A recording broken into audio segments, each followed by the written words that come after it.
All right. Welcome back, everyone. It's a long time no see. This is CF, aka Kralos, or uh, damn, I had a really funny third nickname that I'm blanking on right now. But it's a long time no see, everyone. Whoever's here to see this, but yeah, long time no see. I feel like I've been gone for like half a year, which makes sense. I've been busy. Um, so what have I been doing? If you follow my channel, you know very well. you know darn well what I've been doing. I have been making I made 3 films last year. 3 short films that are on my channel. One of them being or two of them rather being my own attempts at documenting SAC anime on 16 millimeter. One of those being a failure at documenting it with 8 millimeter. I think I talked about it on one of my past streams. I think when I did I stream about that? I think I did. I feel like I definitely made a haul stream about that, or maybe I didn't. I don't know. I know there was one for the winter. I can't remember if I did one for the summer, but I did that, and I also did an 8 millimeter film that was shot in the sepia tone film format, and that one was I like that one. That was more of a nostalgic piece. But mostly, there's been a couple life things. I ended up adopting a local neighborhood stray, or really in a no, local neighborhood stray that was abandoned. Um, Mostly the reason, and we've been dealing with that. One of the main things, though, about being, I guess, doing what I'm doing lately, or being away from streaming, was I just had no access to my streaming, my stream setup. Really, I was letting my room be used up by someone else. I had someone living with me for a bit, um, and now I have my room back. Now I have my command center back. There's been a couple of changes, a couple bit rearranging in my room. There's a new bookshelf in here. I wish I could show you guys. But for now, I guess I think it's time for me to, now that I'm settled in again. I can talk about stuff. And as you can see before you, one of those things that I have gotten into was um, old school D&D, specifically advanced Dungeons and Dragons, AD&D, if you will. Um, Funny thing about, let me adjust the lighting here. If the lighting, the blue part of this right here, goes away, it's because my window behind me is. Let me see what that looks like. Actually, give me a sec.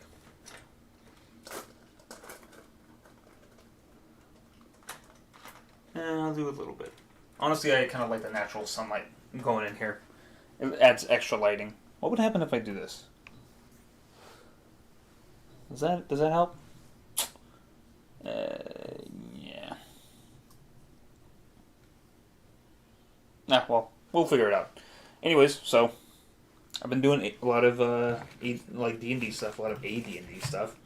Um, Specifically, all this kind of comes out of at a time when I think before I stopped streaming, I was running a 5th edition D&D campaign with some chums like Tav and um, people on the old Discord I used to be part of. That was very fun until just some things came up. I ended up having to murder that campaign because I just didn't like the way some things were running. There were two. There was a problem player, and then the reactions from it were not to my liking, so I just decided to stop. And then I came back to it because Tav, who was one of my players, because they kind of missed doing D&D on that Discord, he started running his own campaign. And, he asked, or he didn't ask. I felt bad. I wanted to be part of the campaign again, so I asked if I could be part of that campaign. sec.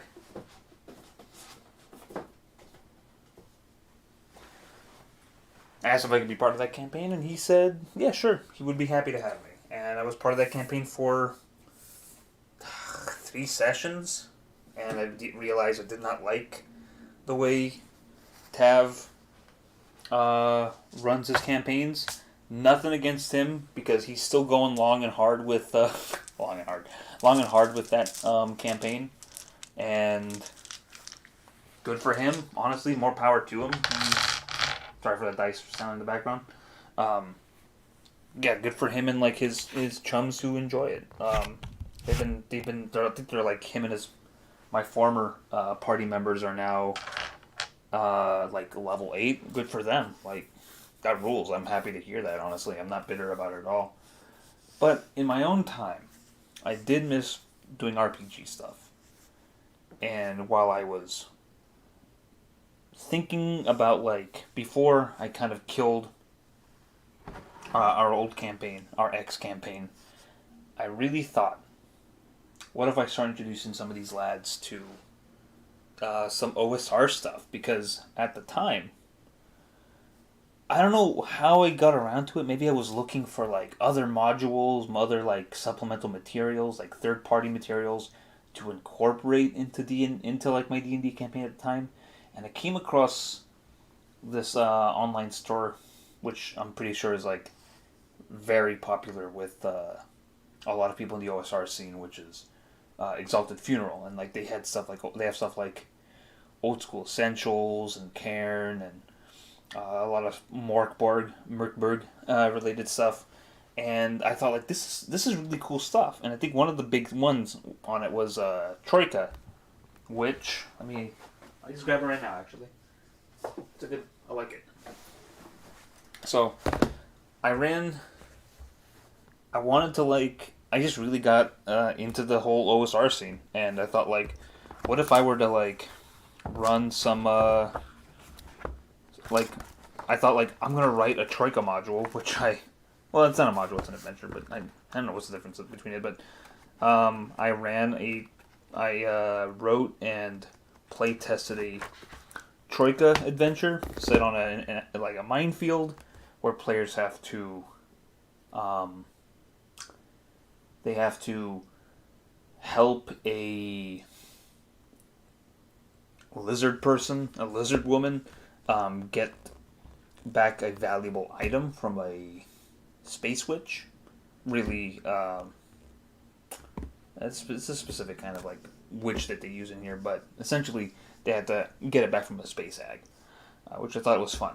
And honestly, the rules in Troika are really great. I genuinely love the rules in here.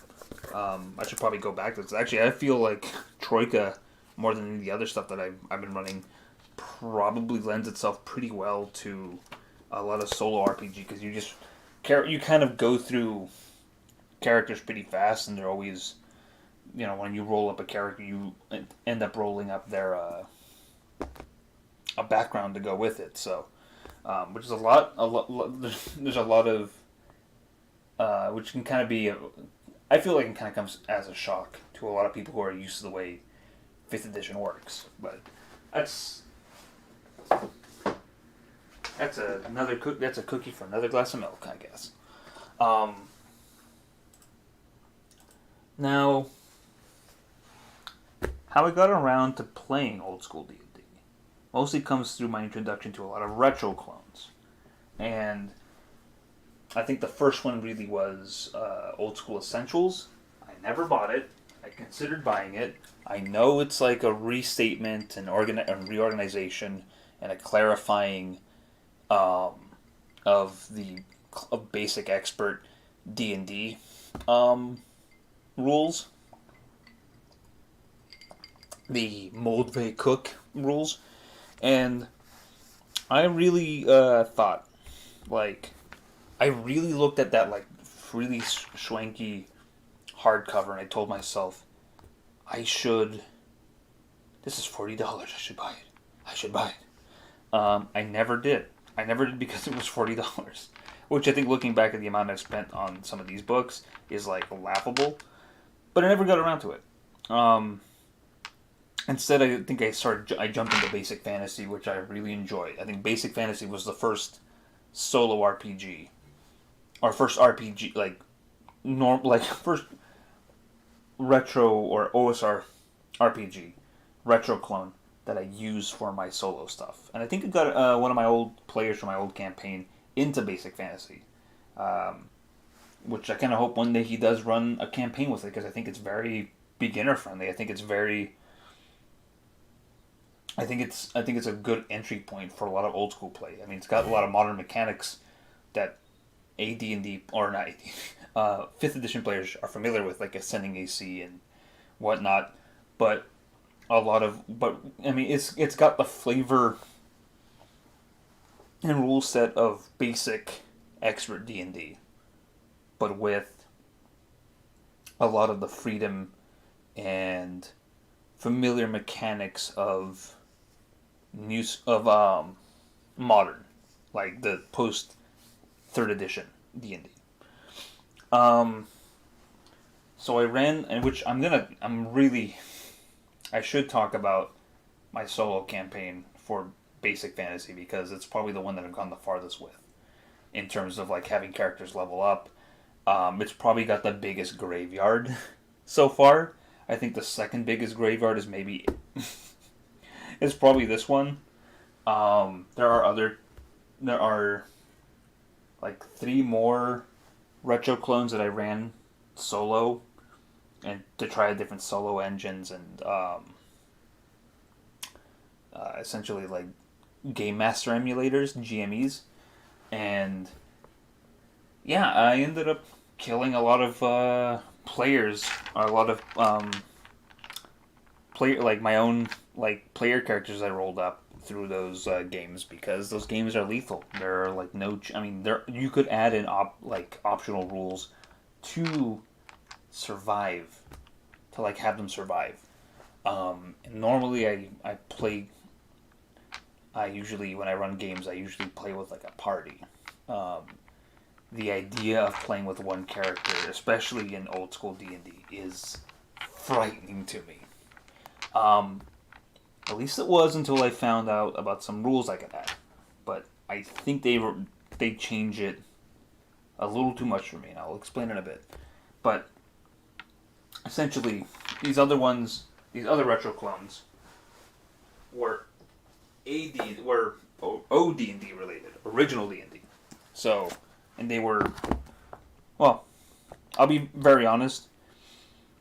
White Box was like right after Basic Fantasy. White Box was like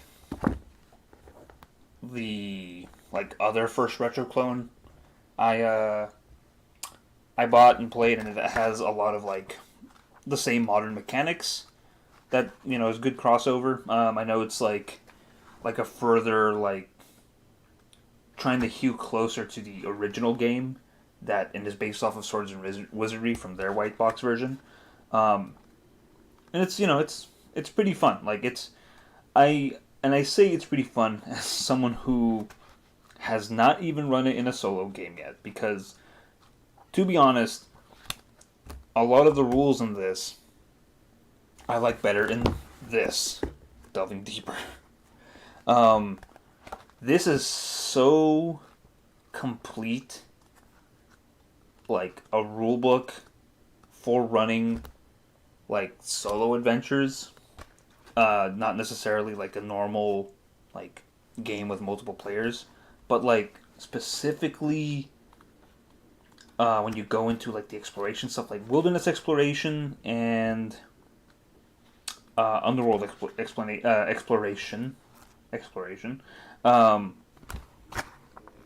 are so like, well, dungeon exploration didn't do much of, mostly because that would require me to have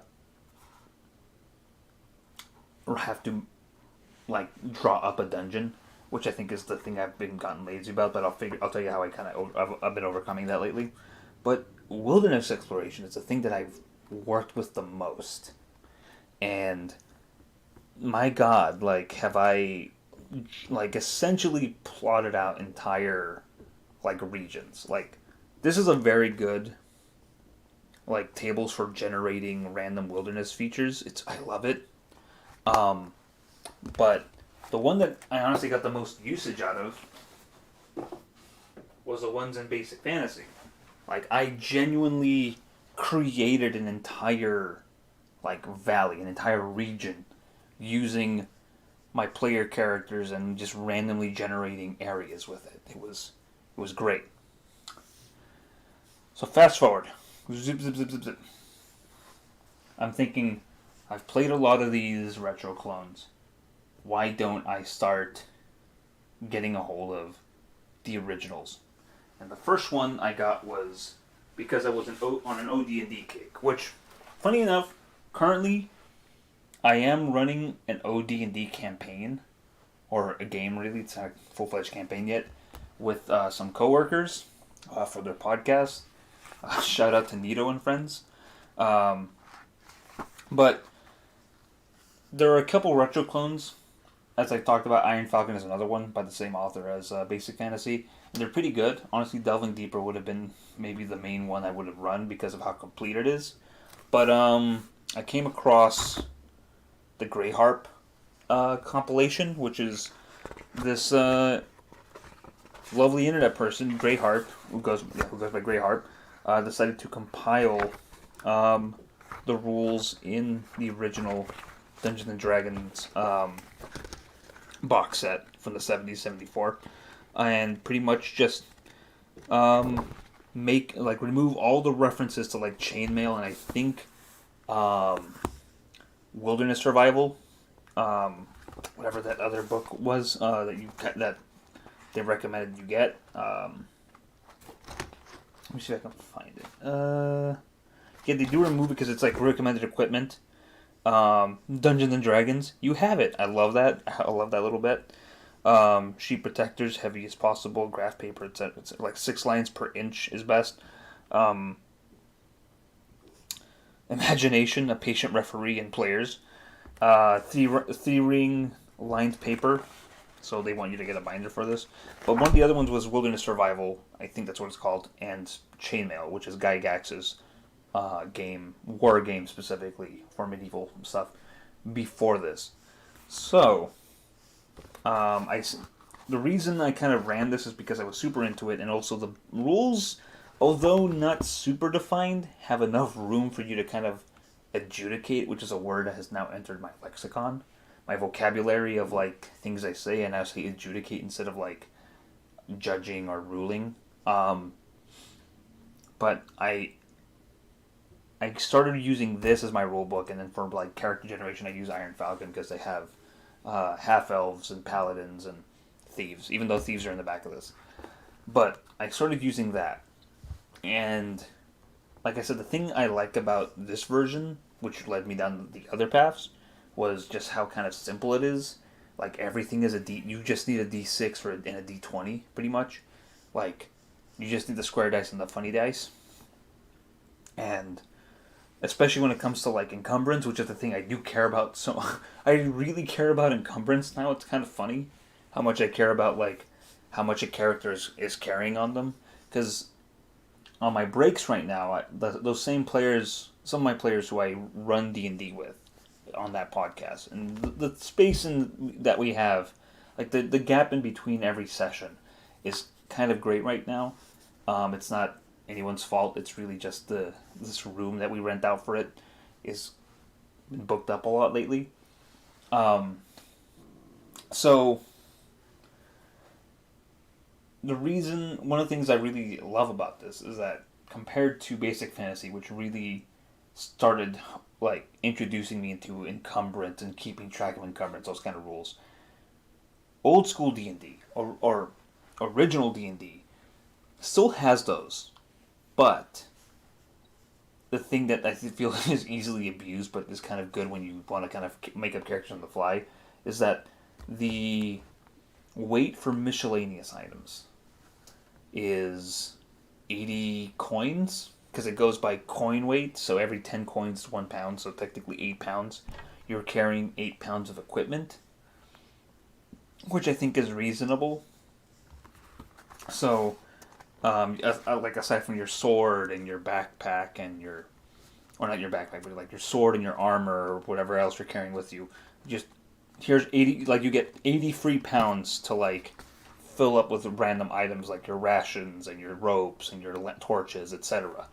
It's, I think it's so easy. It's just like one and done, easy. One of the things that is a little hard though, because you just kind of have to ask yourself, I need to make up rules here, is OD&D does not give you a set rulings for the way a lot of things work. Like, for example, there are torches in the game. They talk about how light is important, how turns are important, etc. So when you light a torch in that game, it doesn't tell you how long that torch burns for. I know in 5th edition, it tells you, yeah, this torch burns for like an hour or whatever. And that one's just like, oh, burnt like a strong gust of wind will blow out a torch, but not a lantern. Not a lantern, because a lantern is like, encased. So that implies that, like, I guess torches don't run out when you're in a dungeon. But if there's like a strong gust of wind, it'll go out, which is where the danger is. Versus a lantern, which is more expensive and runs on oil. Again, it's implying some resource management without giving you rules on resource management, which I think is a little odd, but again, it's part of the whole weird thing of like, it's so abstract, so nebulous, it's really asking your referee, at the time they were called, to really come up with ways to rule those things. And also, I think the section on how to build dungeons and whatnot, it's maybe one of the best sections ever written by, like, Gary Gygax, which is funny because in this one, he doesn't really tell you that much. I mean, he tells you, but I feel like he did a better job in the original D&D than he does in his own, like, baby, which is AD&D. So, AD&D then. I jumped from original to advanced for one reason and one reason only. Taking a bit of a drink break here. Sorry.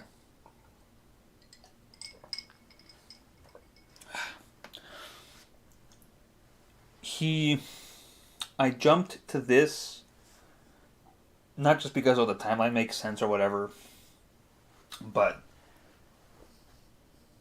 I was spending a lot of time on a lot of like, kind of looking up at a lot of like the OSR scene, and a lot of it is very centered around the basic expert D&D set, and is kind of like, I think someone in on the subreddit for it said it's essentially the lingua franca of the OSR scene.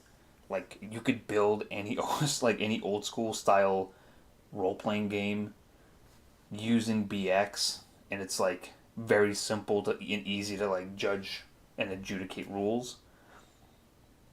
Like, you can just use it for anything, and especially right now that Old School Essentials is like the version of BX within the OSR that people are using. Like, I think before it was Labyrinth Lord. Before that, it was probably Basic Fantasy. But AD&D does not get a lot of love because there's too many rules, and some of them contradict each other. So I looked at a lot of AD&D books, and I thought, these are all stupid expensive. I'm not going to go for that. First edition sounds... And I even thought about getting its retro clone, which is Osric, which is probably much easier to get a hold of. Now that I've kind of read these books and have gone back and read the free PDF for Osric, I realized probably would have been fine having Osric instead of these books. But now I have them. But before I got around to that, I bought the 2nd edition books. So I bought the 2nd edition D&D.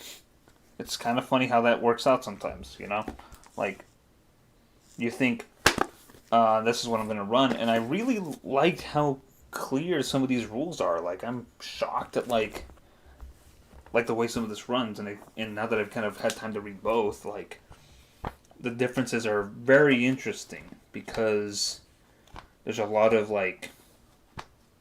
I think combat is so cleaned up now. But I think the reason I really haven't like used second edition for my own solo games is because I feel like there's too much wiggle room. I mean, I know there's a lot of options, which is good to have. Like, you can essentially just play it without any of the optional rules. So, like, no non-weapon proficiencies, no weapon specializations. Just play the base version of this game as close to first edition as possible. But I realized, comparing these two, this is the player's guide and this is the dungeon master's guide, which is very opposite when you consider this. So this is first edition's version. That's how thick it is. It's probably the same thickness as the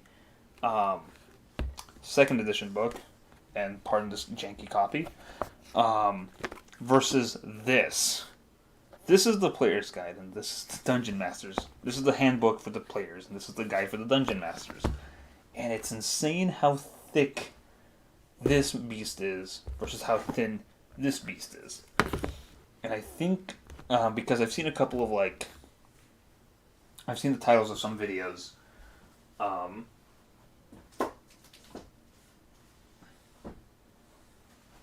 Talking about how like, I just read the player's handbook for first edition and it doesn't tell you how to roll up characters. Yeah, it's all in here.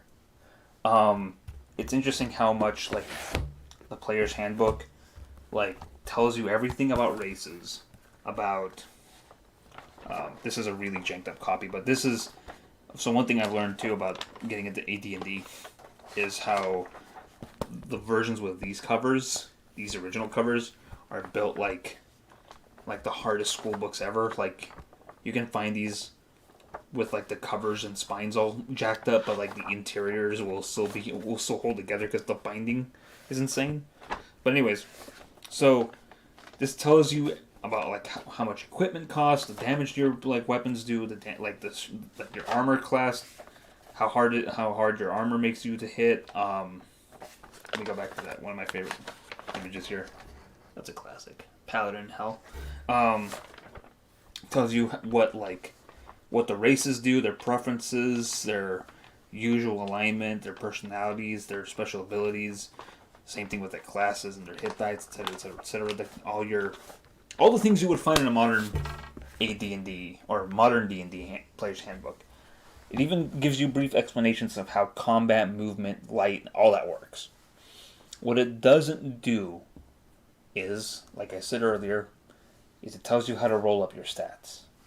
And that's because a lot of the rules are clarified, expanded on, and added with the Dungeon Master's Guide. And that's because the Dungeon Master's Guide is essentially like for the dude who's going to be running the game. The players don't need to do anything. In fact, half of the things that the players do, you do for them.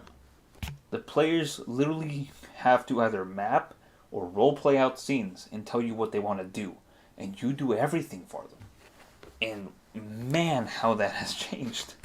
Like, I feel like when I was still in 5th edition, when I would like look for advice or see how like certain spells work and whatnot, I feel like a lot of 5th edition's like discourse like prior to the OGL stuff with Wizards of the Coast, it feels like a lot of it is just like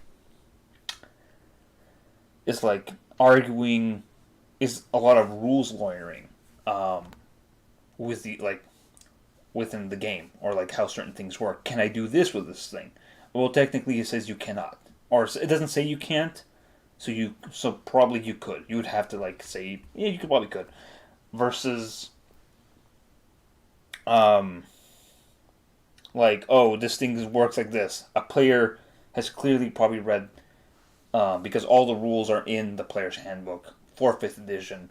Like, players are way, way more savvy about how rules work because that book walks them through everything. This one, not so much. It gives you like a brief explanation for stuff, but really the Dungeon Master is the one who is supposed to know all the rules and tell you how the game works. The players are just there, and you guide them, and that's what it was about, you know.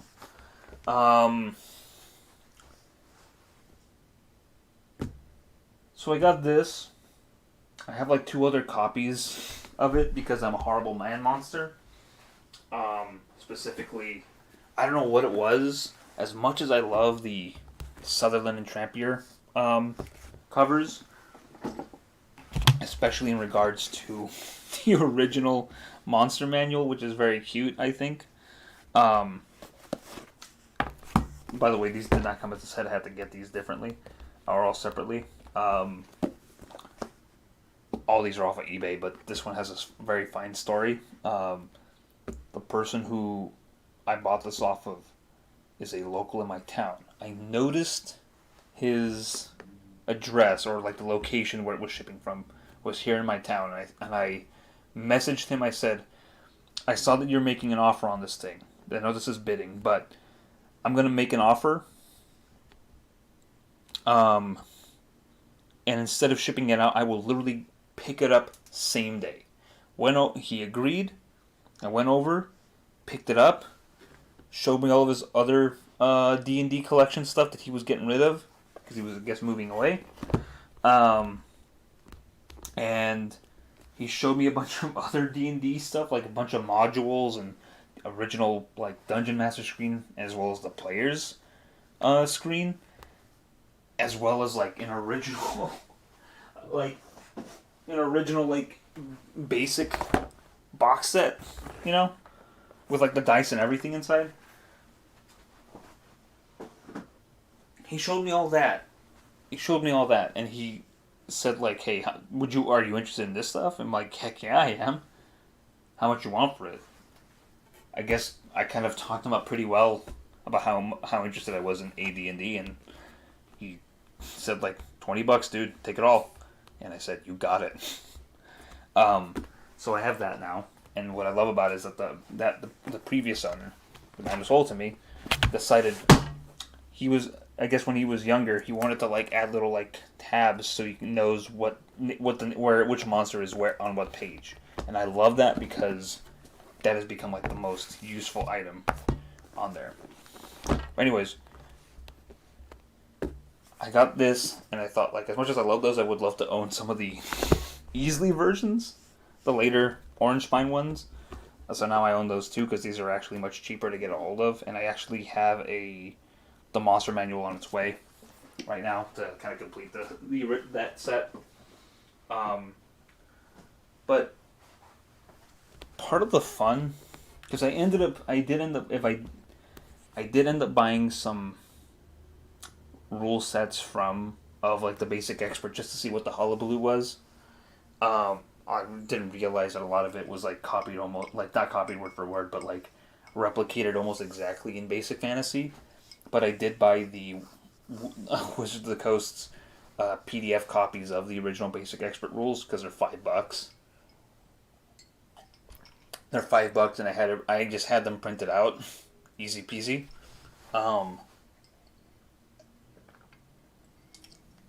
I apologize for the drinking sounds. But I bought those, I printed them out, I had them hole punched, and I made like a little nice binder for them. And I just kind of, I don't know, I was interested, but not too much.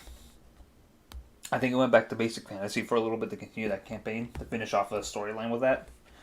And I did end up buying the Rules Cyclopedia recently as well, because I was always interested in how complete that rule set was for playing the Basic Expert Companion, the Beckme set.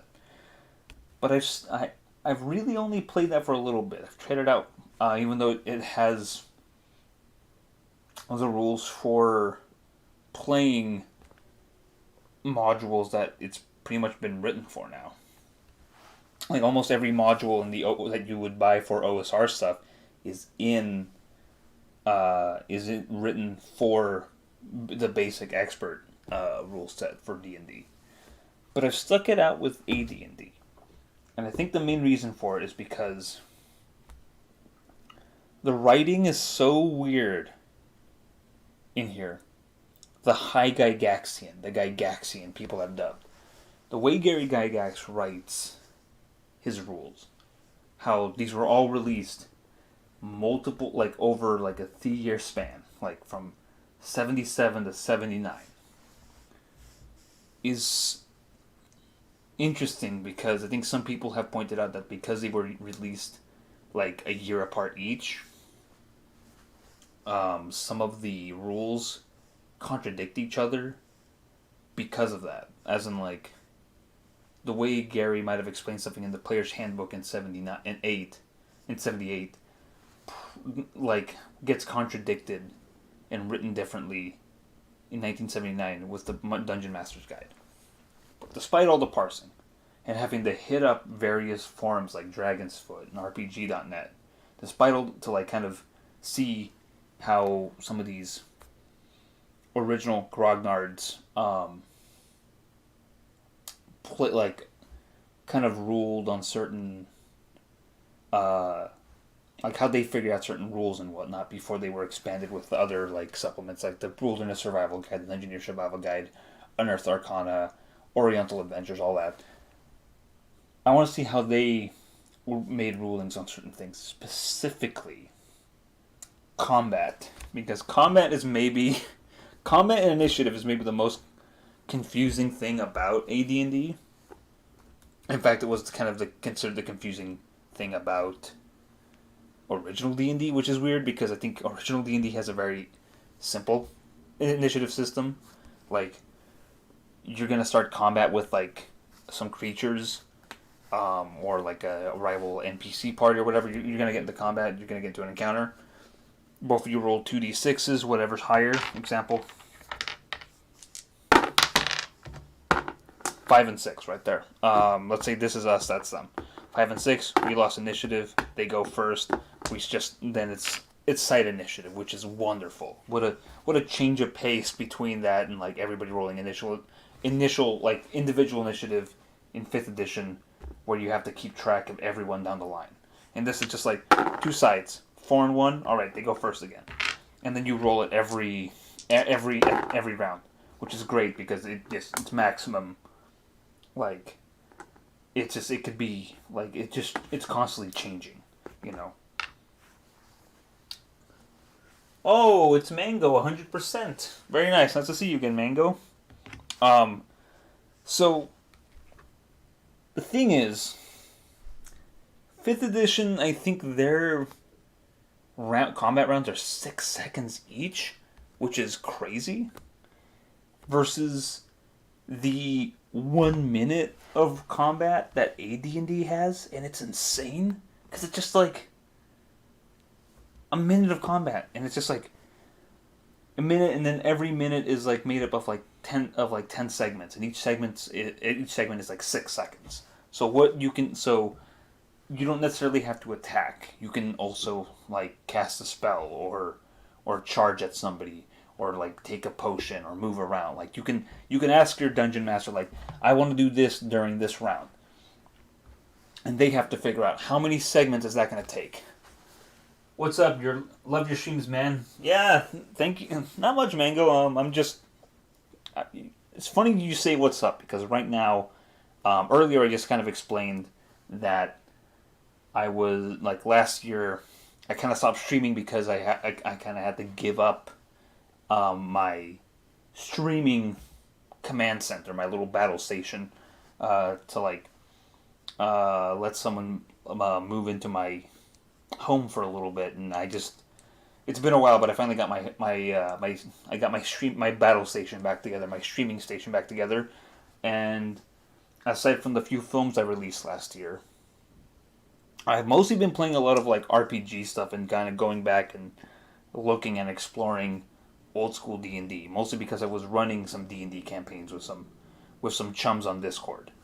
But I've just been like weirdly obsessed with the way like Old School D&D works. It's just it's weird. Like I was saying, like 6 segments.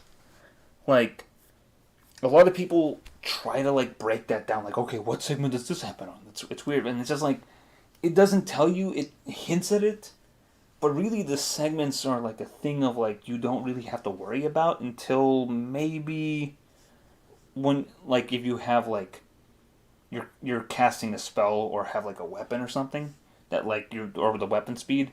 It really doesn't matter. Like the segments kind of don't matter, but it kind of gives you a chance to kind of like, especially if you're running the game, it kind of gives you a chance to like figure out how long it would take someone to do something within 1 minute of a combat round. It's weird.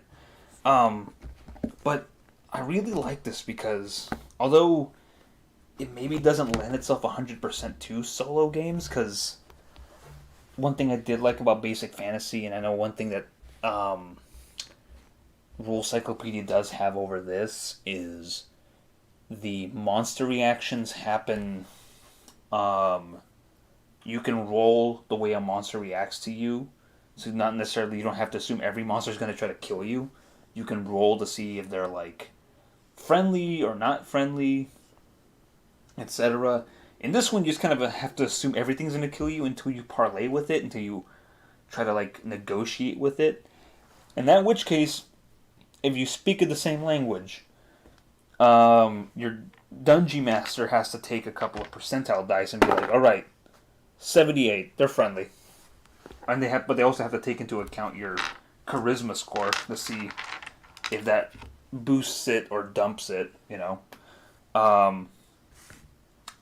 But I do kind of want to do a couple of streams where I want to show you how I run this game solo, because there are weird rules in the back for this. Okay, there are, but there aren't.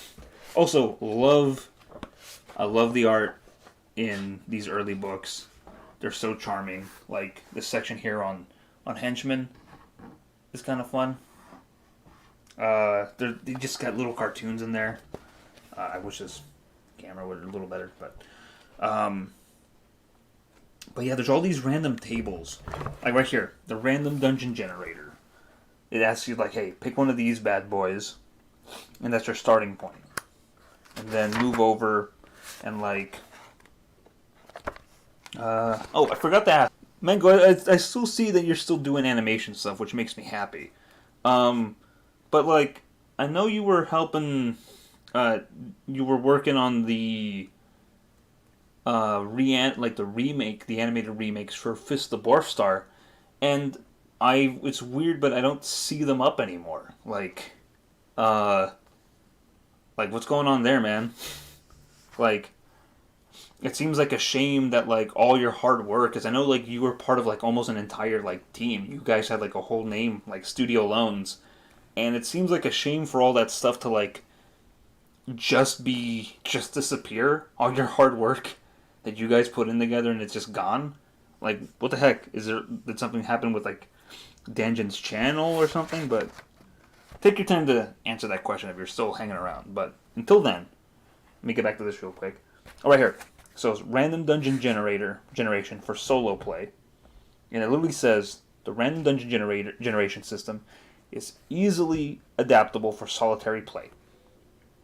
Locate the entrance to the dungeon and select one of the random dungeon starting areas given here. And locating it in the middle of the graph paper. Oh, let's see. Oh yeah, Dungeon Ruby got hacked, lol. He made a new channel under the name Danjin. He got hacked? Why? Why? Why would anyone want to like... I'm not saying I'm not saying it as like an insult, but like, really, they would want to hack the Barfstar Reanimated channel? Like, what the heck? Seems kind of. Were like the hackers? Were they like trying to like push crypto scams or like try to like, or were they like filling the channel up with like thirst traps? Like, what was being hacked and uploaded? Like porn, thirst traps, or crypto scams? I need to know, man. That's really weird and that's very sad. Like, it seems like so out of nowhere. Like, I feel like, I don't know. It seems weird. Take your time to answer that while I finish this. locating it in the middle of the graph paper. Monsters. Inhabitants of the dungeon are determined in the dungeon encounter matrix. For special areas, you can have a friend or a correspondent send you sealed information. Listening at doors, use a 12-sided die. And if a 1 is rolled, there is a monster, with or without treasure. Procedure is then normal, but surprise is possible only on the monster's part. ESP and other detection devices use a 6-sided die, a 1 indicating a monster which will be known. Roll it out, ignoring any undead or other non-thinking monsters. Check other rooms, chambers, etc. normally, and for any monster which cannot be indicated by the ESP or detection device, surprise is only passable on a roll of 1 on an 8-sided die. That's interesting. Honestly, the thirst traps would have been better, lol. No, somebody just hacked the account and deleted everything off the face of the earth. YouTube has nothing about it. Has done nothing about it, unfortunately. Damn. But I mean, at least Dungeon has the original files. Like, you can just re-upload it. Like, also, I'm surprised. By the way, I saw some of the watercolor art you did for your D&D sessions. I have to say, it's very exquisite. Oh, thank you. I know. Oh, yeah, that's right. You do follow me on Instagram. I do love those watercolor arts. It was probably some of the best, or at least some of the most fun stuff I've done for D&D related art. I've been considering doing some D&D or some watercolor art for my solo session stuff, but I just get wrapped up into it so much that I just can't I forget about it. The main thing that I would like to do is probably make little portraits for every player character that I've killed in my solo sessions, because a lot of my old school D&D stuff is stupid lethal. So I've had a habit of making up and rolling characters all the time, and that's fine. It's taught me to just try new things out, learn from my mistakes. I almost kind of treat my solo sessions as if it were like a roguelike. Anyways, but I would still like to see. What I was gonna say though was I'm surprised that you don't have that. A lot of people didn't immediately start up to re-uploading as a backup some of Danjon's own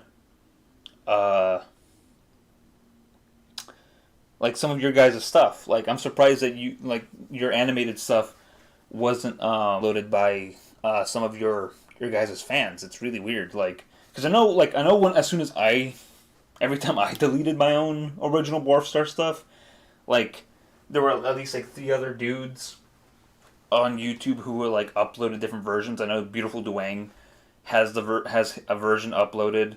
Khan is the main dude who's asked me for permission to upload just in case.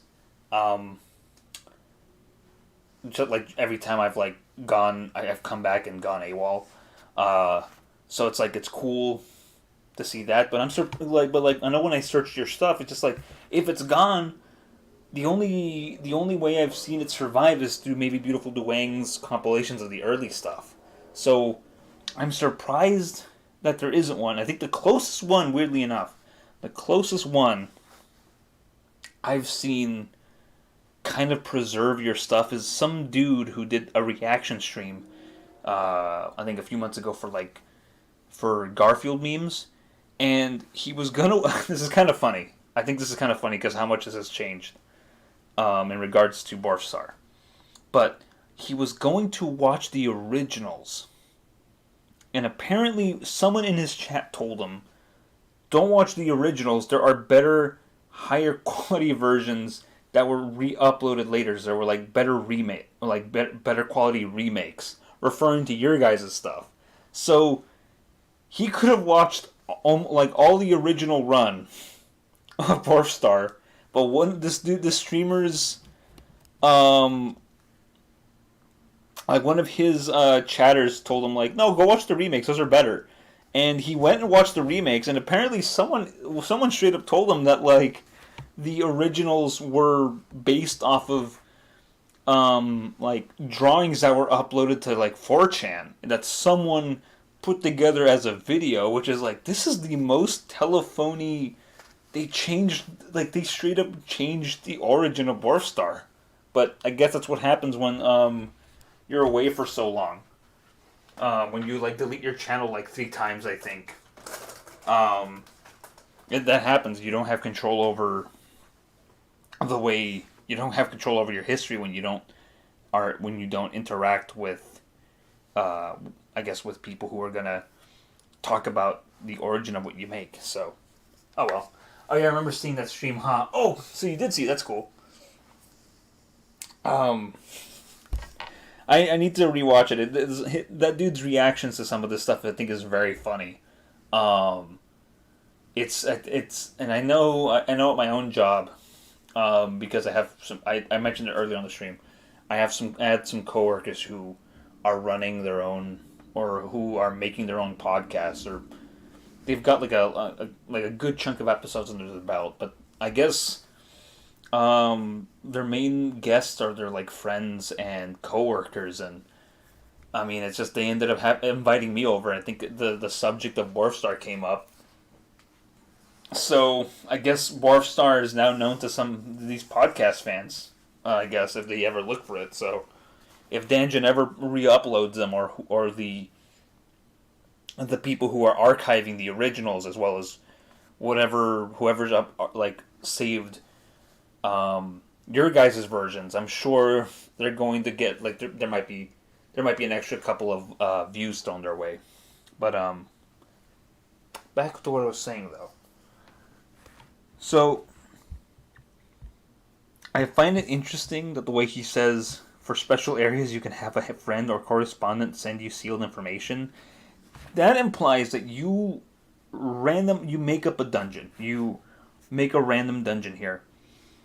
And then for like special things you either ask a friend or you send it to like a pen pal and tell them, "Hey, you're into D&D, I'm into D&D. Can you make up like a monster for this section on my random dungeon for my solo stuff?" I might have to ask my wife, or Tav, to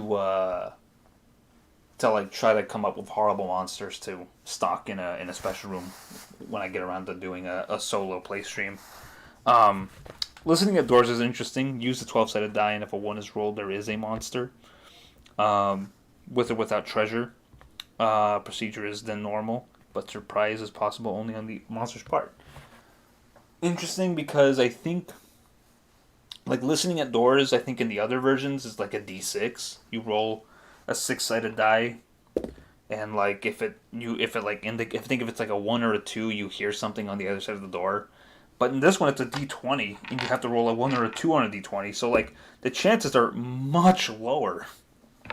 But in this one, it's a d12, I guess, because the idea is maybe you're running one character, so you like roll a d12, and if you get like a 1 or whatever, there's a monster on the other side of the door. Yeah, it's interesting because I think what they end up doing. Also, one real fun thing regarding art about this section is that the random solo or the random dungeon generator has like an entire section here at the bottom that kind of shows like a little. There we go. It shows like a little. Let me move this out of the way. It shows like a little like scene down here of like a party, like exploring a dungeon. There you go. There. So, like from the entrance all the way to like there, and then like meeting some trolls, and then like maybe meeting like a demon or fighting some stone giants here. That's always fun. I did use the random dungeon generator to like make up a dungeon for one of my solo games. In fact, I used it maybe twice, and then characters died. I think it's a fun way to kind of just randomize a dungeon because, as I said earlier, I used random wilderness to like populate and explore an entire like valley, which I friggin' loved. And I think that's kind of the way I've been using my solo games, is mostly as an exploration simulator. but it'd be interesting to like use some of the solo stuff. Um, Also, that origin is BS. It really is. I just think it's funny because it's like how like that like I can't even imagine like it must have been something that like someone genuinely like believed. Like I'm pretty sure someone on like 4chan or um some like what do you fucking call them, like forum, someplace like on 4chan, like some dude I'm pretty sure was like, I remember seeing this for the first time, and you just hear that legend that like just change over time. It just like it goes from like, yeah, I think I remember seeing those posted like ages ago on 4chan, like as like a bunch of skeletons and some like it gets lost so much, you know.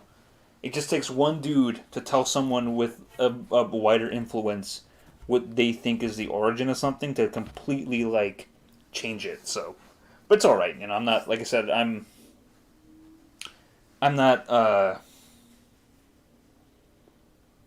I'm not like it's. I find it funny, but I'm not like mad about it. You know. I think you guys have been doing a pretty good job with like your guys' animation. I have like watched a few of the newer stuff for it. And I think it's one thing I find really interesting is to see how you guys like managed some of the like episodes that were not done in the traditional Barfstar style, and see how you do like you adapted it. I do think your guys' fight scenes are pretty incredible. Like, I think the only criticism I have, and it's only because I think it's the one episode that I feel is like the least Barfstar-y, but I think it's like exactly what I feel represents maybe your guys's like like what you guys like about anime yourself, like, which is fine. I think this is more closer to I think your guys' vision of like what you would probably want to do with like an anime parody or like a full on like anime whatever is the secret, not the secret episode, but the episode where like Lucky Eddie and Hagar both fight Calvin. That episode like pretty incredible. But as I'm watching it the whole time, I'm thinking, this is really good, but it's too modern to be Barfstar. Because I know specifically with Barfstar, I go back and try to recreate some of the fight scenes and fighting styles, and try to recreate as much as possible through my dumb MS Paint stills and like the very limited animation I use. I try as hard to like recreate the way like the fight scenes and the movements and the camera, like the compositions are used in a lot of 80s, like 80s and maybe early 90s anime, like specifically a lot of 80s stuff. But that's just me. Like I'm trying to adapt their techniques to kind of stay true to the spirit that I'm borrowing from. But you guys, like, I see a lot of the like modern influences with a lot of like kinetic camera work and like body movements, and it's like it's incredible. And I'm watching, it's like this would be cool. This is great. I almost wish this was used for like their own original work. This is incredible. Like, I hate the fact this is kind of used for Barfstar. I feel bad. This is like it should be. I wish this was for something either original or like their own like anime parody. You know. Oh yeah, we went full DBZ on. I want to see. I want to say is like it is DBZ, but like I feel there's so much stuff in it that's like out of like Naruto, and a lot of like modern.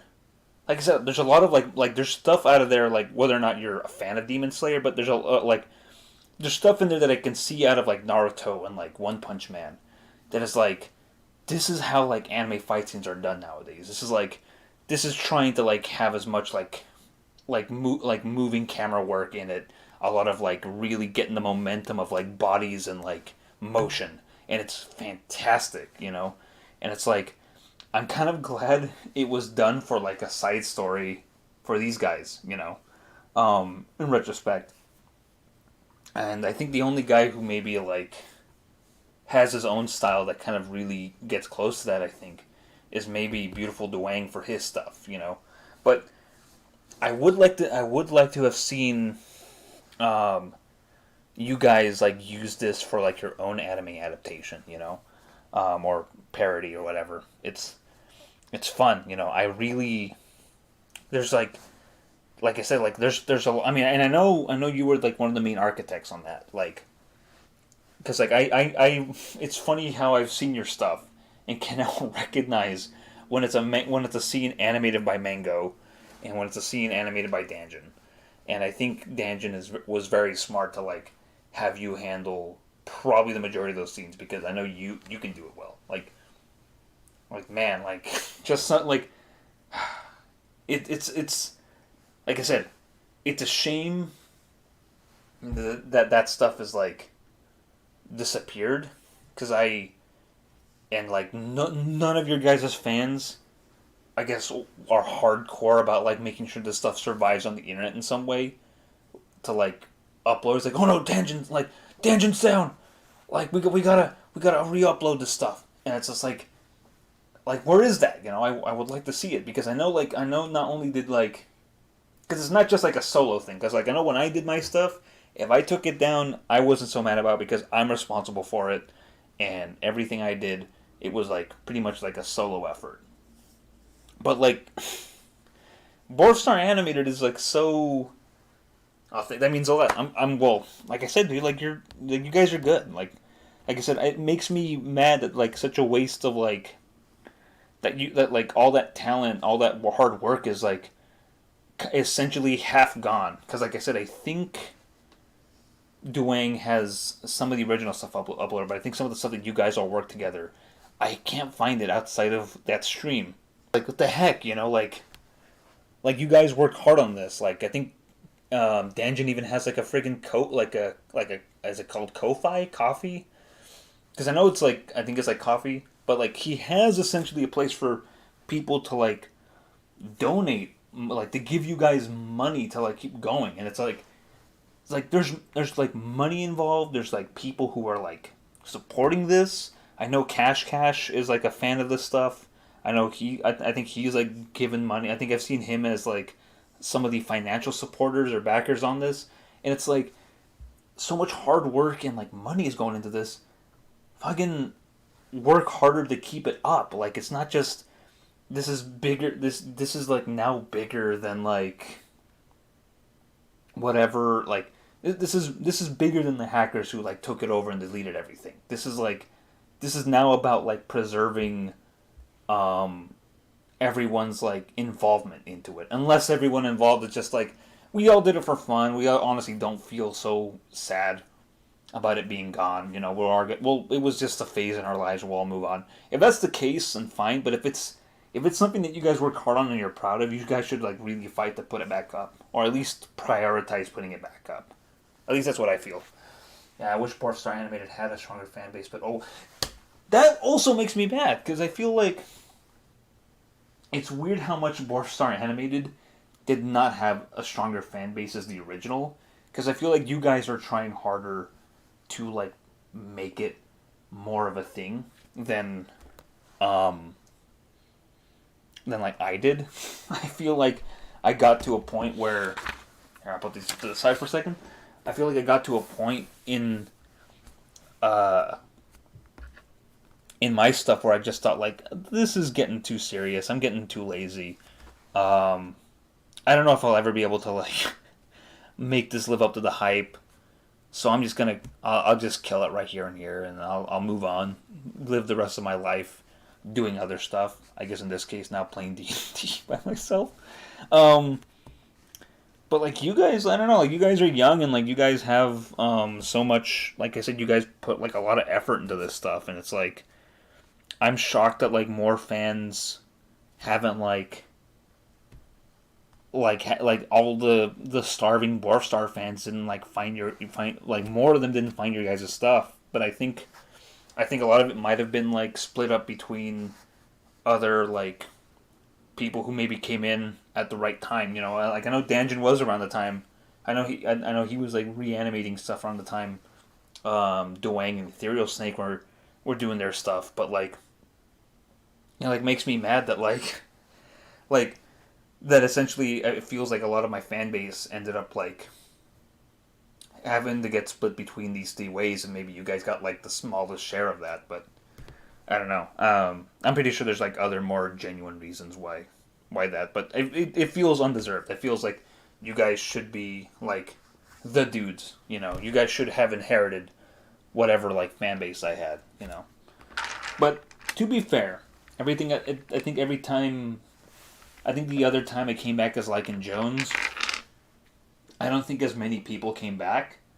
I think, but it does feel like the hardcore fans came back, which I think speaks more to how many people were following me because they were genuinely invested in what I was doing versus who was just there for like a funny meme.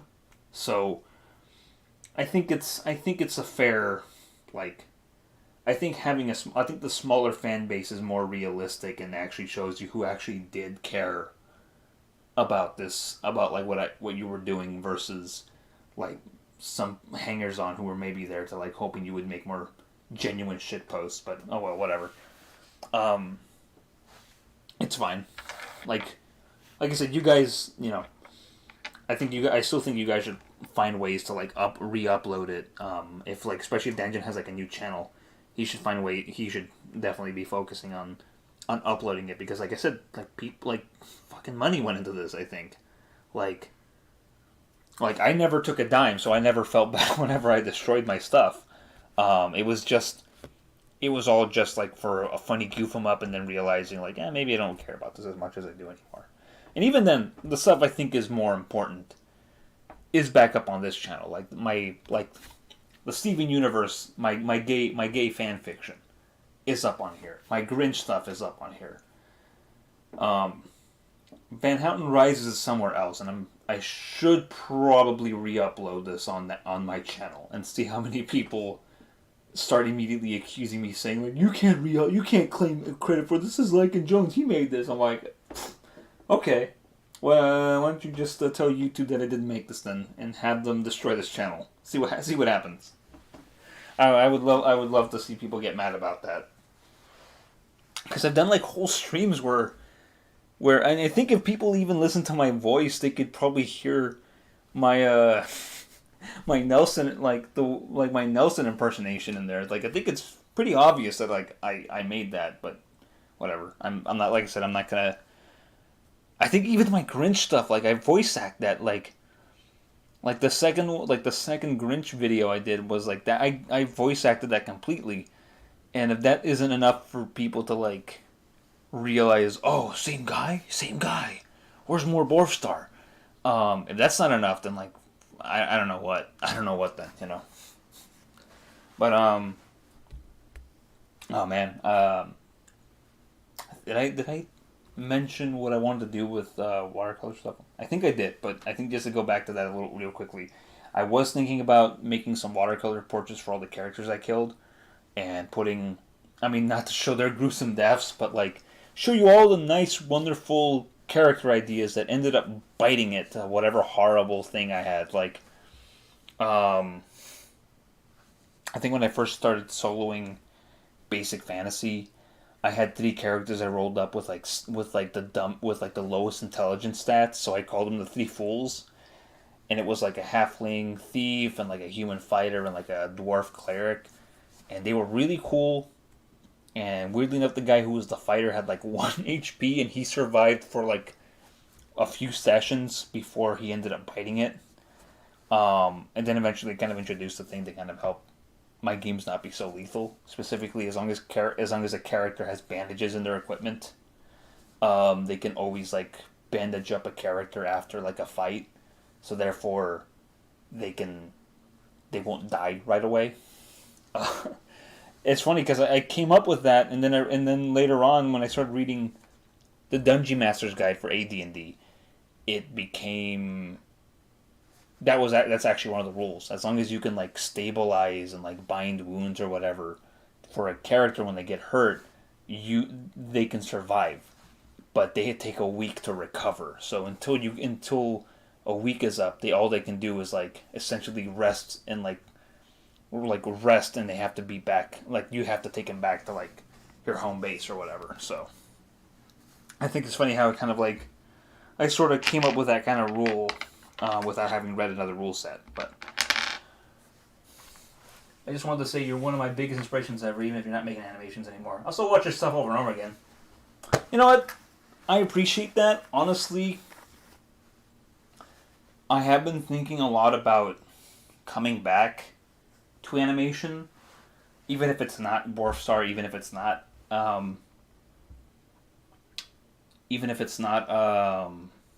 with MS Paint or whatever. Mostly because I do have like a decent still camera to finally do more of my like paint on glass animations, even if it's just for like stupid memes. I feel like it's one of those things where it's just like I'll even bring it out. So I got myself one of these guys, and like the main reason I use this is mostly so I can like transfer my 16mm footage. Like my film footage, instead of like, because I'm a cheap bastard, I thought, wouldn't it be easier for me to like just have like a decent projector? Most of these things are built like tanks, so they'll survive, and then just like adjust the speed on the projector, adjust the frame rate on the camera, and just record them 1-to-1. And I've seen a few guys give me tips on YouTube on how to do this. Like, I think there's one dude that I'm subscribed to on my channel right now, who goes by Unpopular Arts. And he does a lot of home, like, video transfer. And sometimes you can kind of notice the quality, but I straight up asked him, like, how do you do this? How do you home telecine this stuff? And he gave me an explanation. I thought, that's what I'm going to do. So as soon as I had, like, well, heck yeah, exactly. So as soon as he gave me that explanation, I tried it I tried it out at home, and the results are pretty much what you see from my SAC anime footage. So my convention footage that I shot last year was done with that. So I'm very proud of that stuff. But I thought like, okay, because what I'm using right now, this whole area thing, all of this is a copy stand. And I should use this copy stand for that. So it's interesting why I just keep putting it off, you know. So I honestly feel like I'm letting this stuff go to waste. I know I keep telling myself I'm gonna make animations, or I should try out some animations with my like photo cameras, especially, or my film cameras, especially since I have some film cameras that would be better suited for this now. I thought about getting rid of it. But I ended up. Sorry, I just realized that I did actually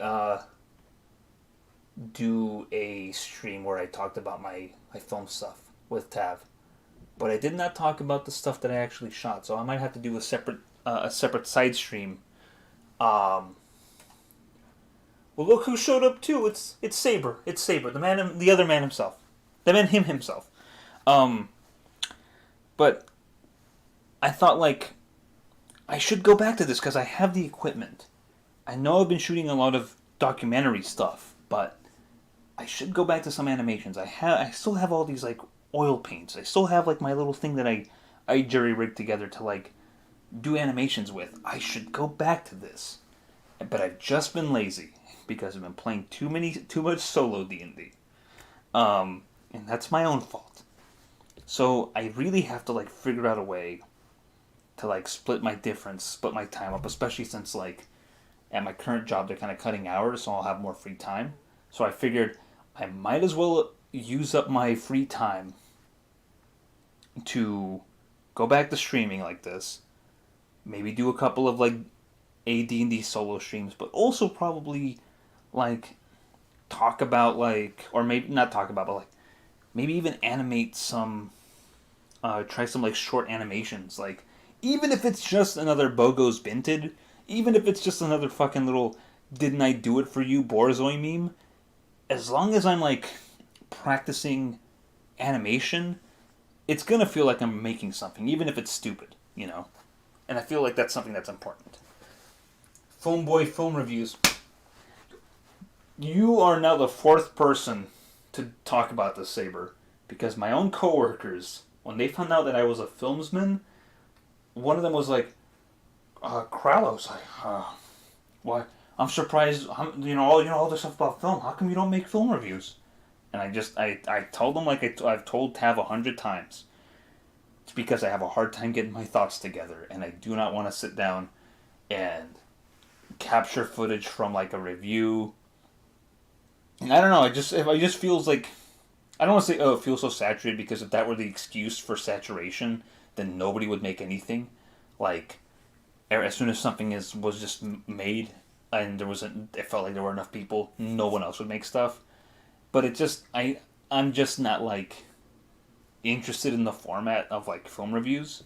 I feel like I could go back to doing streams where I talk about films like I did before on like Twitch, you know. But I don't know. I feel like my film reviews are better suited to when I'm just kind of like having a casual fireside chat as I do now.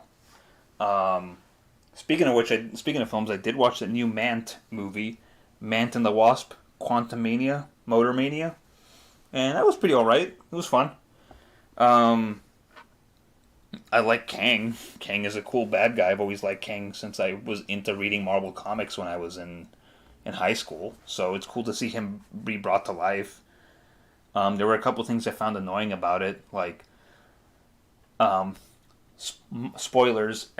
Every time they ask the original Wasp, played by Michelle Pfeiffer, Janet Van Dyne, like, how come you didn't tell us about Kang? All this time you were in the quantum realm. How come you never told us about Kang? And she's like, it was like I didn't know, like, I didn't want to talk about it. I don't want to talk about Kang. I don't know how to talk about Kang. Okay, don't worry about Kang. And it's just like, it feels like, all right, look, lady, look, listen, listen. We're in the quantum realm. He's a threat to us. Just tell us about Kang. Just tell him about Kang already. All right, you've gone this far. Just tell him about Kang. And I realized, like, that's kind of how I felt every time she's like, tell us about Kang. Tell us about who this guy is. Tell us about Kang. I don't want to talk about Kang. No, I don't want to talk about Kang. Put your Kang away. Put your Kang away, Quantum Realm. I don't want to talk about Kang.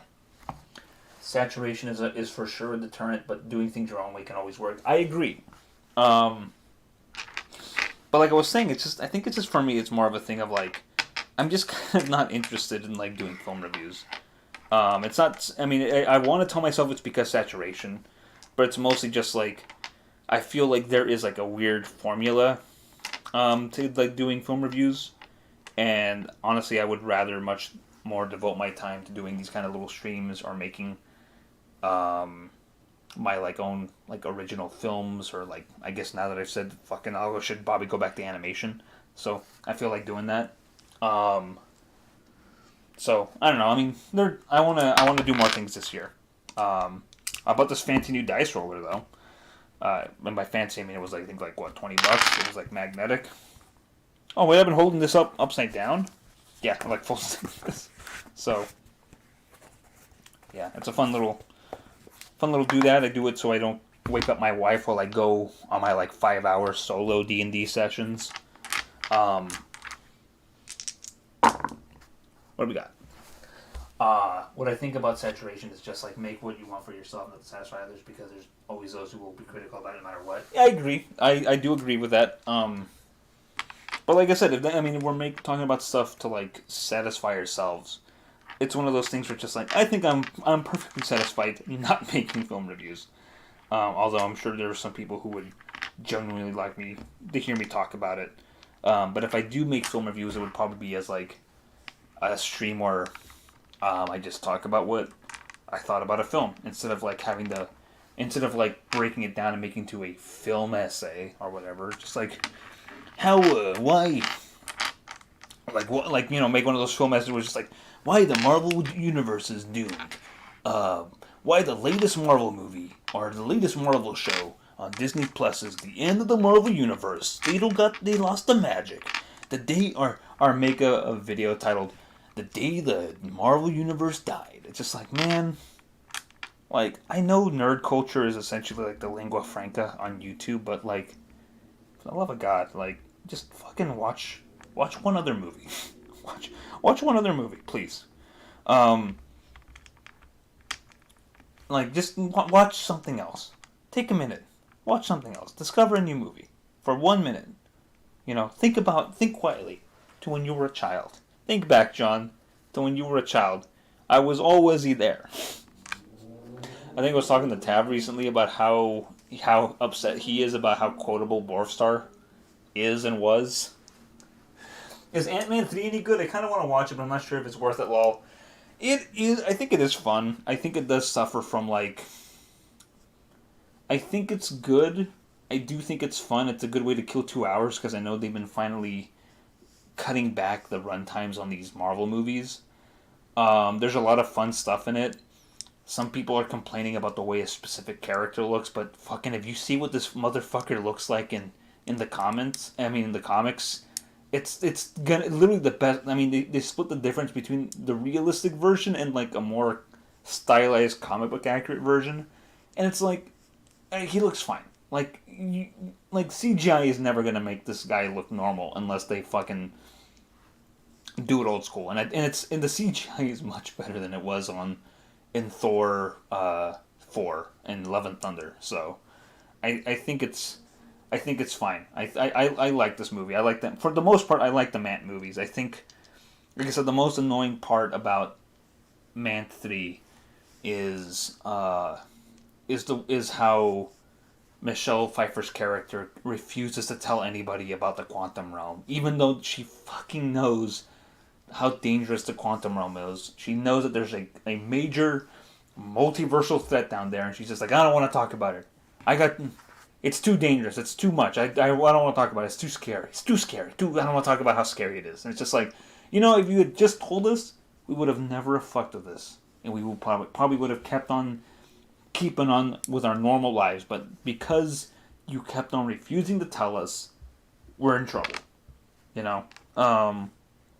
But hey, at least it now sets up for like another bigger Thanos level threat. But I think I always found Kang to be much more of a scary threat than Thanos because of the fact that he's way more advanced because he's literally from the future.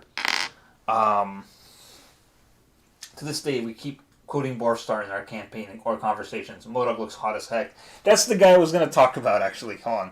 I watched Doctor Strange 2 in theaters and kind of bored from it. You were bored from Doctor Strange 2? I friggin' love Doctor Strange 2. For me, I thought it was really fun because it's Sam Raimi, and I love Sam Raimi, and he's throwing all of his Raimi stuff in there. But, I mean, you know what?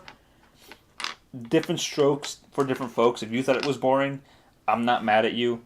Honestly, that's a perfectly fine thing. I keep hearing how people just like, yeah, I got bored from it or whatever. Just like, it's perfectly fine. What you were saying, Saber, but also back to what you were saying about MODOK real quick. I don't think MODOK looks bad. I think that's how I was telling my wife. I know everybody in the theater laughed, and it's just like, that's how he fucking looks. And yes, I think it is played for laughs because you're never going to make that dude look serious. In fact, the closest you have him look serious is when he puts on his little mask where he actually looks like his comic book self. But if you were to do him realistic, it's what he looks like. That's it. He's a head with little baby arms and legs sticking out that's it. Like he's super silly. Nobody takes him seriously. He's even a loser in the Marvel universe in the normal in the comics. Like it's what he looks like. God damn it. See, even Saber thinks it's a fair onion. Back to what we were saying though, in our conversations and campaign. Yeah, I'm. You know what? I was gonna say I regret that, but it's like honestly I don't regret for the way I wrote Dwarfstar. I don't know what magic I tapped into when I wrote Dwarfstar. But but for sure, like, I don't know how I came up with weird quotable stuff, but I did. I don't know. It's just a thing I did. I know I was telling Tab that like I actually came back to 5e recently. Because my coworkers found out that I'm a dungeon master and I have experience dungeon mastering. So I've on our breaks, on our lunch breaks, I've been running a 5e campaign for some of my coworkers, and it's weird seeing how different folks do, like how play in the playground of Dungeons and Dragons and role playing games. I love the first 2/3. Sam Raimi's direction is super sweet. But I think Spider-Man No Way Home spoiled me, lol. I really dig the Zombie Strange at the end. Okay, Zombie Strange rules, because it's played... I like how sincere he is, but yeah, he fucking rules. I do think... I agree with you, though. I think No Way Home spoiled people because it gave... Because, on one hand, No Way Home spoiled people in terms of... It's a total, like... what was it? Fucking... God damn it! What's the word I'm looking for? I've been so out of like the nerdosphere in my own, or in a different nerdosphere. Fucking shit. What's it called? We back. Yeah. I think I should have watched. Or should we watch? See if it's a better watch. I've gotten a big appreciation for films since then. Fair enough. I think you should rewatch it. I think it's very fun. I think it's the most stylized. It's got the most stylish filmmaking in it of any Marvel movie in a long time. Mostly because Sam Raimi has a big personality. What I was saying is there's so much fan service. There we go. No Way Home is full of so much fan service that I think when you get to something like Multiverse of Madness, you're like, well, we were promised a Multiverse of Madness, and I think stuff like the What If show on Disney Plus did not help with that because people were expecting a What If level of like of a multiverse with Doctor Strange, and he only kind of goes to like a few of them. So it's like I understand it, but also like there's so much weirdness in that movie that it's just like I kind of appreciate it, but I also know it's off-putting to a lot of people. But whatever. I mean, everybody is going to have their own taste in movies. One of my coworkers whose podcast I was on, he and I are frequently getting into like arguments about films, because specifically he hates films that have like a downer ending, and I do not mind them. Like, I don't hate films that have downer endings. Would I like to see a movie with like a happy, uplifting ending? Yeah, who wouldn't? But also, I understand movies when they have like downer endings, so I'm not mad about them. But he gets mad about them, and he and I like frequently get into arguments at work on our breaks when we talk about like downer ending films. Well, true, we saw more of the Illuminati. I love the scene. Yeah, I know, that was great. That was great to see. My mom got mad when Professor X got it, though. She got like upset because she loves Professor X. My mom has been took me to go see the original X-Men movies since they were new when I was a kid. So she loves the X-Men movies. So she was upset when Professor X got it in this version because she loves Patrick Stewart as Professor X. That's her dude. And when he got it, just like, she was mad. So I think it was funny. But also my mom was one of those people who like got super teary-eyed when Iron Man bit it at the end of Endgame. What was I going to say? What I was saying earlier about the differences between 5e players. When Saber was in my campaign, those guys were very new to the way Dungeons and Dragons was. So they were kind of getting used to like saying what you want to do in roleplay was very different versus these guys, because like you guys are very minus Joe in our campaigns who played the resident himbo in our group. That scene where they all died was funny. AF. It was funny, and it was played for laughs. I always find it interesting when people like are upset about that scene because it's like they think they treat it so seriously. Just like it's their own fault for being so overconfident and dumb. Um, that's the point, you know.